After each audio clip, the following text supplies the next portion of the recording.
కృష్ణలంకలో జరిగినటువంటిది murder అన్నటువంటిది తేల్చేశారు పోలీసులు. నాగరాజు చంపింది సాయి కృష్ణని అన్నటువంటి. ఇది వాళ్ళ అమ్మ ఇచ్చిన ఫిర్యాదు ఆధారంగా అన్నటువంటి పాయింటే రైజ్ చేస్తున్నారు. ఆయన్ని అరెస్టు, ఆ పైన కోర్టు, జైలు ఇదంతా నడుస్తుంది.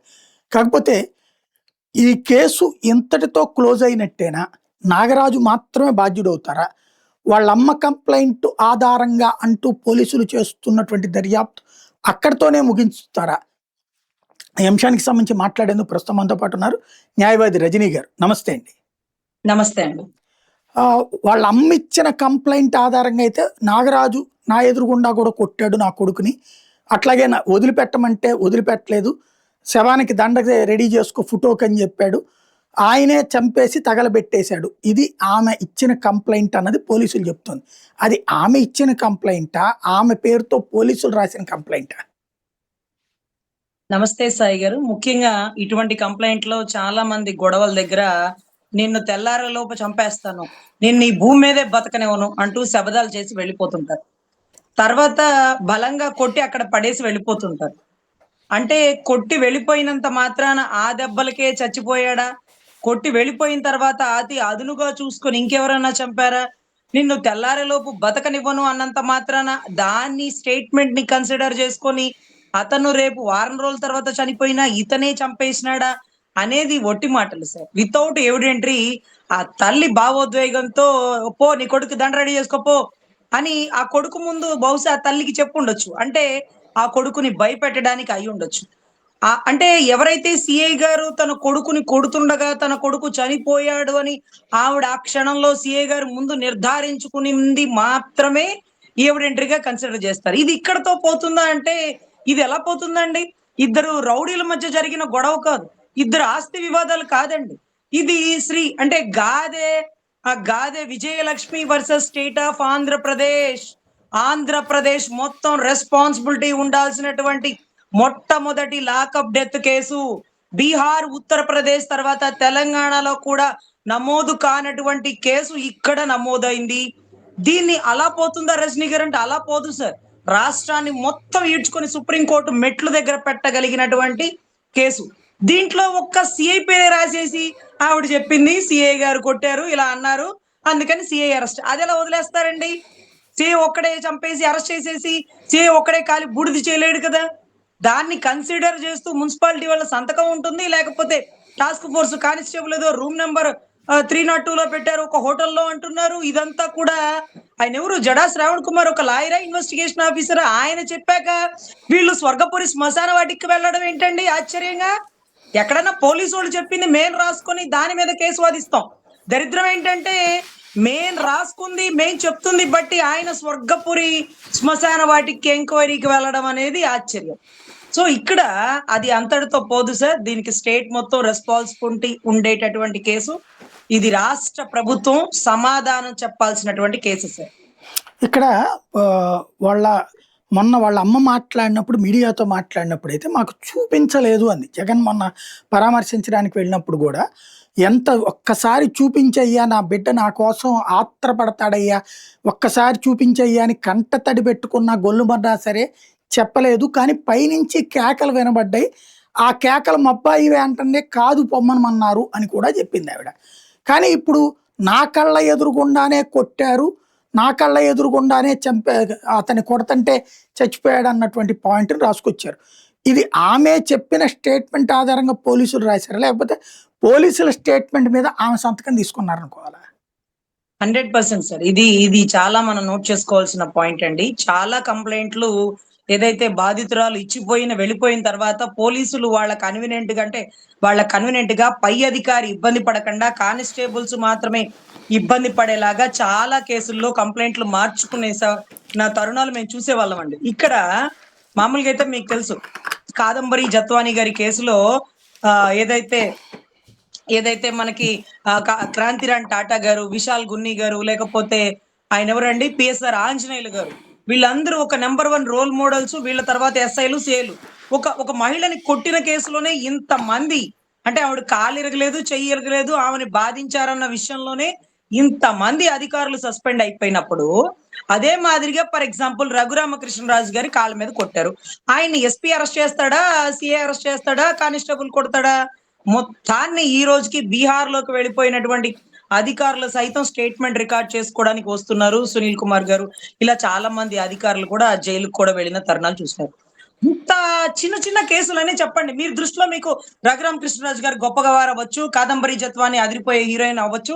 మా దృష్టిలో ఒక బాధితురాలు, ఒక బాధితుడు. ఒక బాధితుడికి, బాధితుడికి చిన్న చిన్న దెబ్బలు తగిలి ఒకళ్ళకి భావోద్రేకం, ఇంకొకళ్ళకి కాళ్ళ మీద బాధ. ఈ రెండిటికి పెద్ద పెద్ద అధికారులు సస్పెండ్ అయ్యారు. ఇక్కడ ఒక నేరగాడు అనుకోండి, అనుమానితుడు అనుకోండి, మనిషే చచ్చిపోయాడు. దీంట్లో ఒక సీఐ గారిని అరెస్ట్ చేయడం ఏంటండి? ఒక్క సీఐతో ఇదంతా సాధ్యం అవుతుందా అండి? అంత చిన్న చిన్న కేసులు మా దృష్టిలో సార్. కాళ్ళ మీద దెబ్బలే కదా! ఇక్కడ ప్రాణాలే పోయినాయి కదా! అందుకని ఆ కేసులో ఎస్పీలు, ఐపీఎస్‌లు మొత్తాన్ని క్యూ లైన్‌లో పెట్టి ఈ రోజుకి కోర్టుకు తిప్పుతుంటే ఆయన ఎంపీ అయితే ఎవరికెక్కువండి? ఏ పౌరుడికైనా బ్రతికే హక్కుంది. కస్టోడియల్ గైడ్‌లైన్స్ డీకే బసు కస్టడీలో ఉన్న వారికి ఏ హాని జరిగినా ఆ అధికారి సస్పెండ్ అయిపోతాడు. ఆ అధికారులు మొత్తం నేరపూరిత చర్యలో భాగంగా భావిస్తారు అనే ఎవిడెంటరీ లేకుండా ఇప్పుడు కేసుని ఆయన కొడుతుండగా చనిపోతే అది ఆయనతో పాటే పోతుంది. లేకపోతే పాపం ఎస్పీ, డీజీపీ ఎందుకంటే జగన్ గారు చెప్పారు చాలా తెలివిగా ఇంత పెద్ద క్యూ లైన్ ఇచ్చినారండి వీళ్ళందరూ బాధ్యులేనని. మరి వీళ్ళేంటి సీఐ కొడుతుండగానే చనిపోయాడని ఆ తల్లి ఎప్పుడు చెప్పింది? ఆ తల్లి ఎప్పుడు చెప్పింది? అదేమి పిచ్చి మాటలు కాదండి. చాలా వీడియోలో వచ్చింది. మళ్ళీ మొత్తం రివైండ్ చేస్తే, "అయ్యా నీ బిడ్డ ఇక నీకు కనపడ్డు. దండ రెడీ చేసుకో" అన్నాడు. నీ బిడ్డ నీకు కనపడడు. అంటే కొడుతుండగా బిడ్డ అక్కడే ఉంటే ఆ తల్లి ఊరుకుంటదా అండి? బిడ్డ కోసం నేను చాలా చోట్ల వెతికాను దొరకల. బిడ్డ కోసం గవర్నమెంట్ హాస్పిటల్ పోస్ట్ మార్టం కూడా వెతికా. అంటే బిడ్డని సిఐ గారి దగ్గర చూడలేదు అనేది కొన్ని కొన్ని పదాలలో మనకు అర్థమవుతది. బిడ్డని సిఐ దగ్గరే కొడుతుండగా చూస్తే ఆ తల్లి, ఆ మేనమామలు ఇక చాలయ్యా ప్రాణం పోయేలాగుంది. పైన అరుపులు నా బిడ్డవే, లేకపోతే మా కళ్ళ ముందే కొడుతున్నారు అంటే ఆ భావోద్వేగం వేరుగా ఉండేది. అంటే ముందొక మాట, వెనకొక మాట స్టేట్మెంట్ ఏమన్నా కన్వర్ట్ అయిందా? లేకపోతే పోలీసులు వాళ్ళకి అనువుగా ఒక మనిషితోనే ఈ కేసు పోయేలాగా క్లోజ్ చేసుకుంటున్నారా అనేది మనం ఆశ్చర్యంగా భావించాలి సార్. ఇంకొక పాయింట్ ఏంటంటే ఈ కేసులో ఆహ్, ఎంతో సీఐ గారిని చాలా సేపు విచారించిన 6 గంటల పాటు విచారించిన ఆయన నోరు మెదపలేదట. దాన్నెలా చూడాలి? సార్ సర్వసాధారణంగా ఆయన నోరు మెదపడానికి ముందుగా ఆయన నిన్న మొన్నే సార్ అరెస్ట్ చేసింది. ఈ మధ్య కాలంతో ఆయనతో చాలా చర్చలు, చాలా చర్యలు ఇవన్నీ కూడా డిస్కషన్ జరిగినాయండి. మీరు నోరు విప్పకపోతే దాని పర్యవసానం ఇవాళ కాకపోతే రేపైనా బయటికి తెస్తాం. మీరు నోరు విప్పే పై అధికారుల పాత్ర ఉందన్నా, దీంట్లో ఇంకెవరన్నా ఇరుక్కునే అవకాశంలాగా వాళ్ళ పేర్లు చెప్పినా, మీరు మీ కుటుంబం ఇంకా ఇరుక్కుపోతారని కూడా బెదిరించి ఉండొచ్చండి. ఎందుకంటే ఆ తల్లి సీఐ ఈ 2 పదాలే వినపడుతున్నాయి. ఆ తల్లి ఇచ్చిన కంప్లెయింట్, ఆ సీఐ అరెస్టెడ్. అంటే కేల్కతం దుకాన్ బంద్ అనే పిచ్చి మాటలు ఇక్కడ చెప్పకూడదండి. ఇక్కడ చెప్పకూడదు. మీకు తెలుసో లేదో సాయి గారు ఒక అడ్వకేట్‌గా చెప్తున్నాం. ఒక సర్వేయర్ సర్వే చేయకపోతే మేము ఆ సర్వేయర్‌ని కోర్ట్‌లో రిట్ ఆఫ్ మాండమస్ ద్వారా అడగమండి. ఆ సర్వేయర్‌ని, పంచాయతీ సెక్రటరీని, ఎంఆర్ఓని, కలెక్టర్‌ని, జాయింట్ కలెక్టర్, ప్రిన్సిపల్ సెక్రటరీని కూడా పార్టీగా పెడతామండి. రెస్పాండెంట్ 1, 2, 3, 4, 5, 6 అలాగా. మరి దీంట్లో ఈ కేసులో ఈ రిట్‌లో ఎంతమంది పేర్లు రాసుంటారండి? డీజీపీ దగ్గర నుంచి దగ్గర దగ్గర ఒక 8, 9 పేర్లు మెన్షన్ చేసుంటారు. ఆ 8, 9 పేర్లని టెంపరరీగా అందరు ఉద్యోగాలు సస్పెండ్ చేసి, వాళ్ళందరి మీద కూడా అదే ఎంక్వైరీ చేయాలండి. అంతేకాని ఆ తల్లి సీఐ పేరు చెప్పిందని సీఐని బాధ్యులు చేసేస్తే ఎలా అండి? అవ్వదండి. సో దీంట్లో పూర్తి విచారణ చెయ్యాలంటే ఒక పోలీసోడు ఇంకొక పోలీసోడితో మాట్లాడుకొని మీకు తెలుసు తెలంగాణలో దిశ ఎన్‌కౌంటర్ కేసులో పాలాభిషేకం, పూలాభిషేకం సజ్జనార్ గారికి. కానీ కేసులో ముద్దాయి ఎవరండి? ఆ ఎన్‌కౌంటర్ టైంలో వెళ్ళినటువంటి కానిస్టేబుల్స్ అట. కానిస్టేబుల్స్, ఎస్ఐలు, సీఐలు, డీజీపీలు వాళ్ళ సలహా సూచనలు లేకుండా ఎన్‌కౌంటర్ చేసేస్తారండి? కానీ ఆ టయానికి కానిస్టేబుల్‌ని బాధ్యులు చేసినారు. పెద్దవాళ్ళు తప్పించుకున్నారు. చిన్న చిన్న స్థాయి అధికారులు ఇరుక్కుపోయినారండి. ఇక్కడ కూడా అలాగే ఒక్క సీఐని బాధ్యుడిగా చేసి పెద్దవాళ్ళందరూ తప్పించుకుందాం అనే ప్రయత్నం చేస్తున్నారు. బట్ అది అయ్యే ఛాన్సే లేదండి. ఒకవేళ సిట్‌లో వీళ్ళు కావాలని అంటే వీళ్ళు కూర్చోమంటే కూర్చునే సిట్టు, నుంచోమంటే నుంచునే స్టాండే కదండీ! సో, అందుకనే గౌరవ మాజీ ముఖ్యమంత్రి వర్యులు సీబీఐ ఎంక్వైరీ వెయ్యాలని చెప్పారండి. గౌరవ నారా చంద్రబాబు నాయుడు గారి తెలివితేటలు ఆయనకి తెలుసు కాబట్టి, తల్లి లోపలికెళ్ళిపోయేటప్పుడు భావోద్వేగంతో బయటికి రాగానే నాకు న్యాయం జరిగిపోయిందండి. న్యాయం చేస్తున్నారండి. నేను అనుకున్నది నాకు జరిగిందండి. ఏమనుకున్నారు? మీ బిడ్డల బూడిదన్న ఇచ్చినారా? మీ బిడ్డల్ని ఏ డేట్‌లో చంపినారో చెప్పినారా? మరి మీకేం న్యాయం జరిగిందని మీరు భావిస్తున్నారు? అదే ఆశ్చర్యం అండి. డెన్ లోకి వెళ్ళక ముందు, డెన్ లోంచి వచ్చిన తర్వాత అనే వేరియేషన్ మాట తేడా అనేది మేము గమనించినామండి. నాకు అర్థం కానిది అదే. ఇప్పుడు ఆమె సుగాలి ప్రీతి కేసులో ఉంది. మీరన్నారు ఇప్పుడు ఒక రఘురామకృష్ణరాజు కేసు, లేకపోతే గనక ఇంతకు ముందు జరిగినటువంటి ఆ కాదంబరి కాదంబరి జత్వాని జత్వాని. కేసులు. ఈ 2 కేసుల్లో పెద్దవాళ్ళు అంటే ప్రభుత్వం సీరియస్‌గా ఇన్వాల్వ్ అయ్యింది కాబట్టి ఇయన్నీ జరిగినియి. అదే ఇప్పుడు సుగాలి ప్రీతి కేసు చూసారు. ఏమయ్యింది? లేదు, రాష్ట్రంలో ప్రజలందరి కళ్ళెదురుగుండా జరిగినటువంటి వంగవీటి రంగా గారి కేసు చూసారు. ఏమయ్యింది? నిందితులందరూ నిర్దోషులుగా విడిపించబడ్డారు. ఎవరు హత్య చేశారో ఏమీ తేలలేదు. అంటే ప్రభుత్వం అనుకుంటే అట్లా చేయగలిగింది. ఇప్పుడు కూడా ప్రభుత్వం అనుకుంటే ఇంకోటి వాళ్ళ అమ్మే కాదంటుంది. ఇంక ఈ కేసులో ఇంకేం ముందుకెళ్తారు? Sir exactly sir. ఎందుకంటే సుమోటోగా వేయడానికి మరి అది ఎలా వేయగలమో దాని గురించి అనుభవజ్ఞులు ఎవరైనా చెప్పాలి కానీ సుమోటో కోర్టు పబ్లిక్ ఇంట్రెస్ట్ తీసుకోవాలి. కోర్టు తీసుకునే ఉద్దేశం లేదు దీంట్లో. అవును సార్. గతంలో మీరు చూస్తే వివేకానంద రెడ్డి గారి కేసులో కూడా సునీతమ్మ గారు వేసిన పిటిషన్ యాక్సెప్ట్ చేసింది గానీ, ఇంప్లీడ్ పిటిషన్‌లో ఆయన పిఏ వేసిన పిటిషన్‌ని కోర్ట్ యాక్సెప్ట్ చేయలేదండి. అంటే మీకు హక్కు లేదు అన్నట్టుగా. సో, ఇప్పుడు తల్లి బాధితురాలు కాబట్టి తల్లికి మాత్రమే హక్కుంటది. నా బిడ్డ కేసులో సీఏ ఒక్కడేనండి. ఇంకెవరు లేరండి. సీఏనే ఆ రోజు నా కళ్ళ ముందే కొట్టి చంపేస్తున్నాడండి. నన్ను బయటికి పంపించేసినాడండి. తర్వాత నా బిడ్డ చనిపోయాడండి అంటూ ఆ తల్లి ఇచ్చిన స్టేట్‌మెంట్ మేరకు ఆ సీఐని మాత్రమే బాధ్యుడు. మరి ఆ సీఐ ఎక్కడ? పోలీస్ స్టేషన్‌లో ఆ తల్లి ముందే కొట్టి చనిపోయాడు. మరేది సీసీ కెమెరా ఫుటేజ్ తీసుకురాలండి? అంటే సీసీ కెమెరా ఫుటేజ్ లేదు అంటున్నారండి. అసలు సీసీ ఫుటేజ్ లేదు అన్నప్పుడే ఆ పోలీస్ స్టేషన్‌ని మొత్తాన్ని సస్పెండ్ చేయొచ్చండి. ఇది గతంలో మహారాష్ట్ర, బీహార్‌లో 2, 3 జడ్జ్‌మెంట్స్‌లో కూడా వచ్చిందండి. ఎందుకంటే ఏదైతే ఎవిడెన్స్‌గా కేస్‌కి బలమో ఆ ఎవిడెన్స్ సబ్మిట్ చేయండేంటి, ఆ ఎవిడెన్స్ పోయిందండి అని అలా చెప్పకూడదండి. అలా చెప్పకూడదు. సో, ఈ కేసులో సీసీ ఫుటేజే ఆ కేస్‌కి బలమండి. ఎప్పుడు వెళ్ళాడు? ఎవరెవరొచ్చారు? ఏ పుర ప్రముఖులొచ్చారు? ఏ ఎంపీలొచ్చారు? ఏ పంచాయతీ చేయడానికి వచ్చిన పెద్ద మనుషులెవరు? ఇవన్నీ కూడా ఆ సీసీ ఫుటేజ్‌లో పడి ఉండేదండి. ఆ తల్లి ఎప్పుడు వెళ్ళింది అనేది కూడా సీసీ ఫుటేజ్‌లో వచ్చేది. ఆ తల్లి స్టేషన్‌కెళ్ళి "నా బిడ్డ ఎక్కడయ్యా?" అని అడిగుండేది. ఆ తల్లి భావోద్వేగంతో బయటకొచ్చి కాసేపు సొమ్మసిల్లి పడిపోయి ఏడ్చిన సీన్‌లు ఇవన్నీ కూడా కోర్ట్‌లో ఒక ఎవిడెంటరీగా, డాక్యుమెంటరీ ఎవిడెంటరీగా, ప్రైమరీ ఎవిడెంటరీగా సబ్మిట్ చేయాలండి.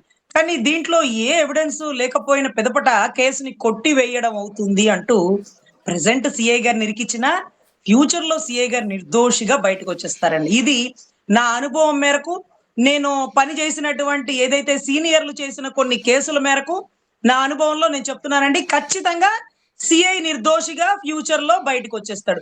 మరి లాకప్ డెత్‌లో ఎలా చనిపోయి ఉంటాడు అంటే, అతనికి దెబ్బల వల్ల హార్ట్ స్ట్రోక్ ఏమన్నా వచ్చిందో, లేకపోతే దెబ్బలు కొట్టకుండానే హార్ట్ స్ట్రోక్ వచ్చిందో, అతను ఎలా చనిపోయాడో ఆధారాలు లేనప్పుడు ఇతనే చంపాడని మీరెలా చెప్తారు?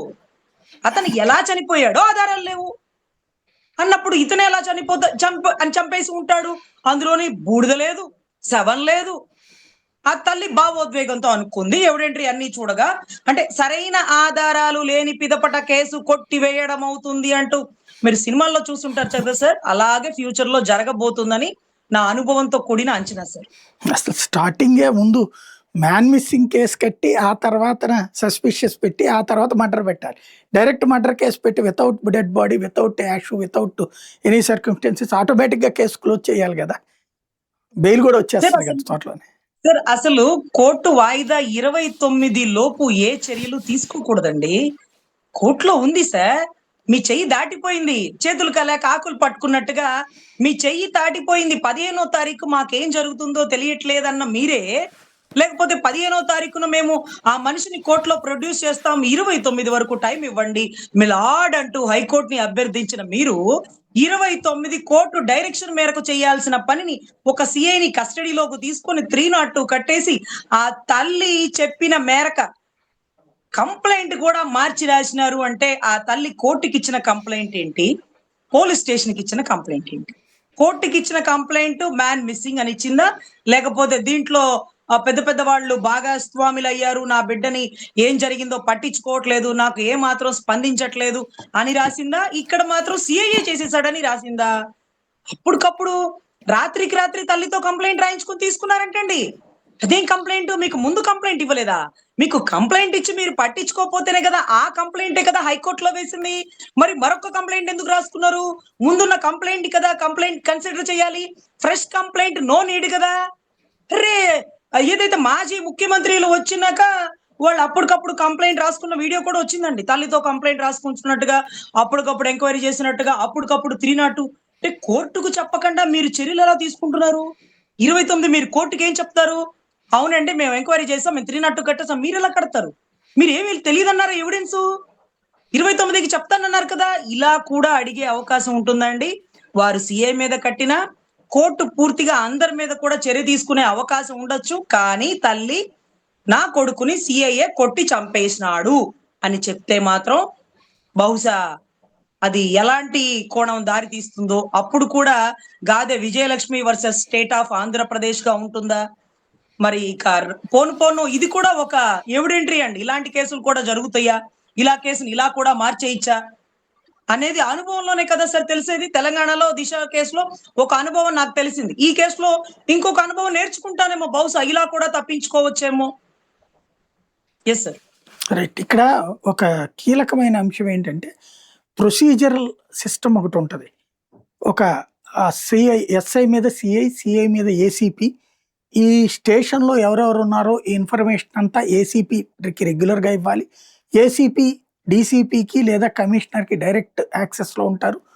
ఇదంతా ఒక సిస్టమ్. అసలు ఇందులో మీరు చెప్పినట్టుగానే హెబియస్ కార్పస్ పిటిషన్ ఏసిన తర్వాతన డైరెక్ట్‌గా కమిషనరే ఇన్వాల్వ్ అవ్వాల్సుంటది. వాళ్ళకెవ్వరికీ తెలియకుండా ఇది జరిగినట్టా? లేదా తెలిసినా వాళ్ళకి సంబంధం లేదు దీంతో అనుకోవచ్చా? సార్ హెబియస్ కార్పస్ అంటే 24 గంటల్లోపు కోర్టులో ప్రొడ్యూస్ చేయలేని పిదపట వాళ్ళు అడుగుతారు. అంటే 24 గంటలు దాటాక వాళ్ళు కమిషనర్ ఆఫ్ పోలీస్‌ని అడుగుతారు. సీఐని అడగరు. ఎందుకంటే హైకోర్టు జడ్జి ఒక ఎస్ఐకో, కానిస్టేబుల్‌నో పిలిచి అడిగే స్థాయి కాదు. డైరెక్ట్‌గా కమిషనర్ అడుగుతారు. ఏమని అడుగుతారు? ఏంటి కృష్ణలంక పోలీస్ స్టేషన్‌లో ఒక మనిషిని అరెస్ట్ చేశారట. చేసిన అతన్ని కోర్టుకు ప్రొడ్యూస్ చేయట్లేదంట. తల్లికి చూపించట్లేదట. ఆ మనిషి పోలీస్ స్టేషన్‌లో లేడట. ఏడా మనిషి? మీరు కస్టడీలోకి తీసుకున్నారు కదా! మార్కాపురంలో పలానా డేటు 9వ తారీఖు ఏదో డేట్ చెప్పినారు చూడండి. ఆ డేట్ నుంచి 24 గంటలు, 48 గంటలు, 36 గంటలు ఇలా గంటలు రోజులు గడిచిపోతున్నాయి గానీ, మరి కమిషనర్ ఆఫ్ పోలీసు గౌరవ హైకోర్టుకి ఏం చెప్పారు? 15వ తారీఖుకి అయిపోతుందని పలుమార్లు ముల్లపూడి నాగేశ్వరరావు గారు నాతో చెప్పేవాళ్ళు. 15 కాకుండా 29కి ఎందుకు పొడిగించారు?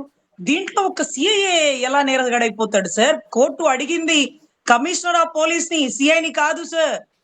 మరి కమిషనర్ ఆఫ్ పోలీస్ కూడా దీంట్లో రెస్పాన్సిబుల్ కదా! సీఐ తప్పు చేస్తే అంటే మీ భాషలో చెప్పాలి అంటే స్కూల్‌లో ఒక స్టూడెంట్ తప్పు చేస్తే వెంటనే మనం అడిగేది ఎవరినండి? మాస్టర్‌ని కదా!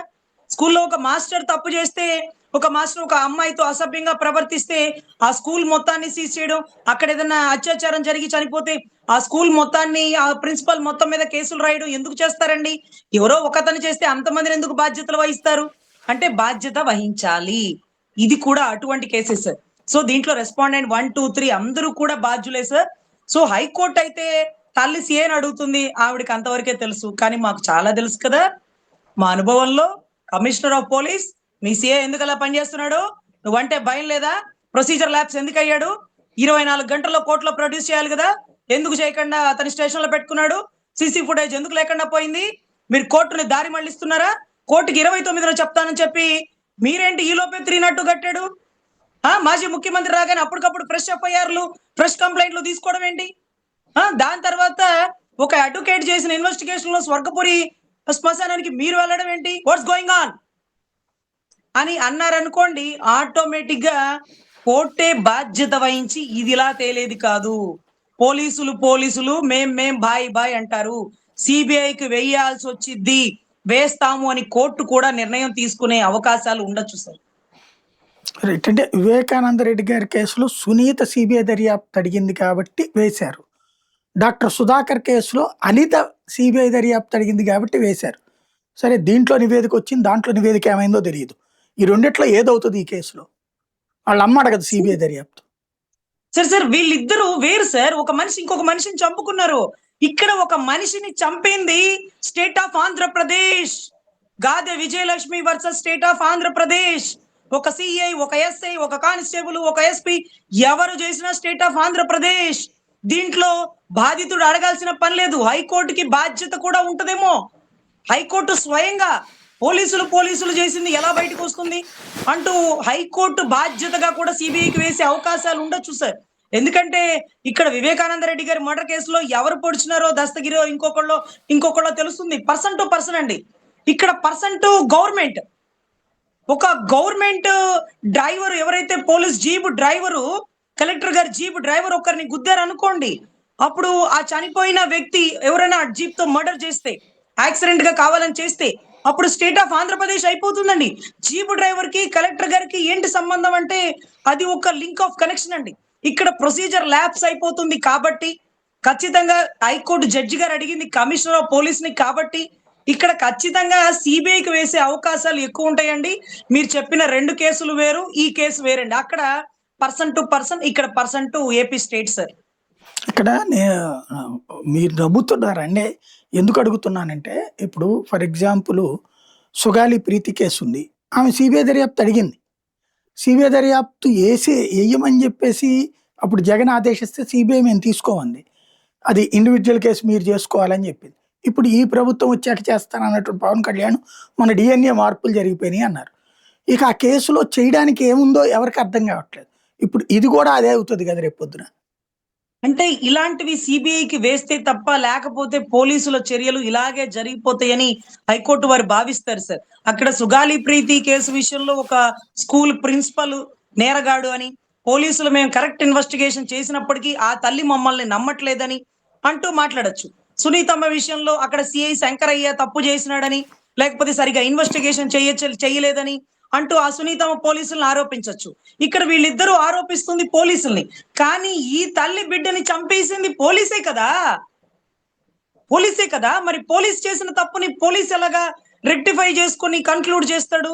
మీరు సిట్ బాగా పరిగెట్టేస్తుంది, ప్రాపర్ ఇన్వెస్టిగేషన్ చేస్తుంది, హుటాహుటిని లేసింది, ఇవన్నీ పిచ్చి మాటలు సార్. నేను అనుకుంటున్నాను ఆ కేసులు వేరు. ఈ కేసుల్లో సిబిఐ ఎంటర్ అవ్వకపోతే రేపు ఇంకొక లాకప్ డెత్ జరుగుతుంది.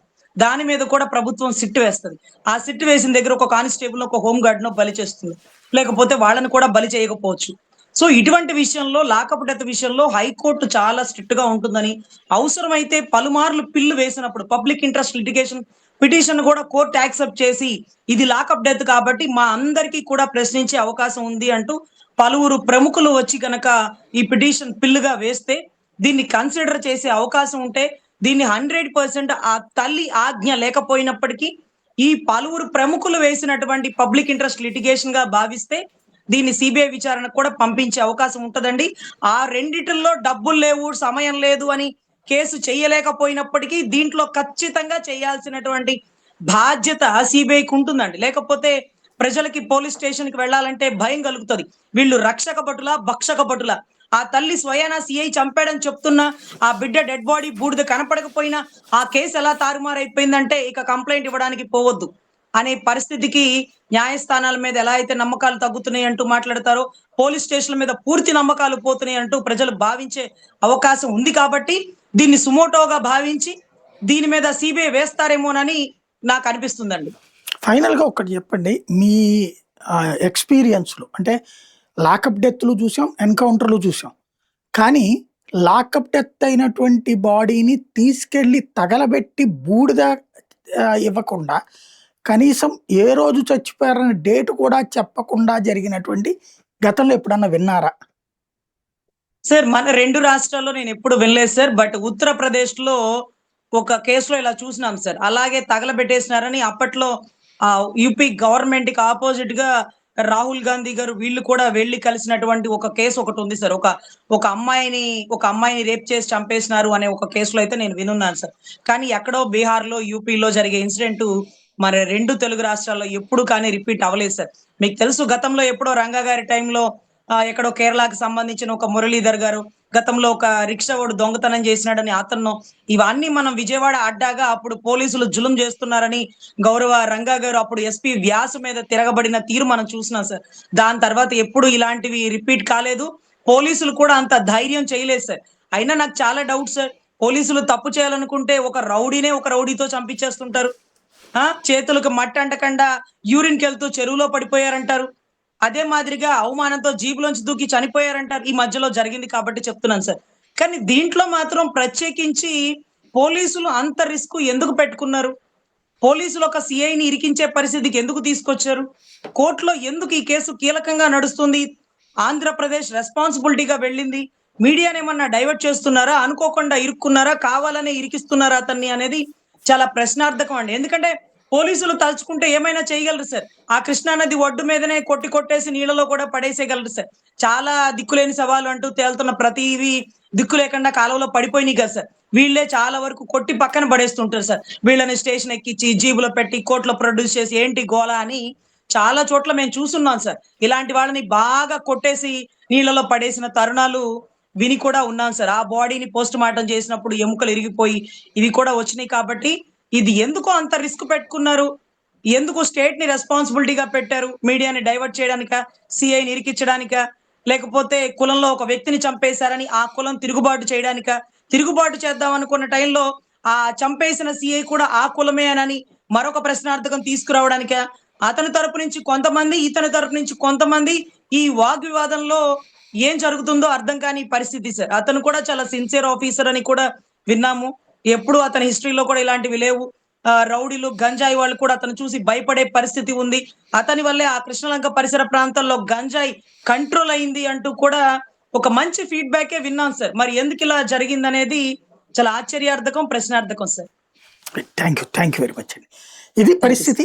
సాయి కృష్ణ ఉదంతంలో సిఐ నాగరాజు అరెస్టు, జైలు, రేపు మాపో బెయిలు. బట్ మూలం మాత్రం ఎవరు తేల్చలేకపోతున్నారు. ఎందుకన్నది మాత్రం అందరికి మిస్టరీగా ఉంది.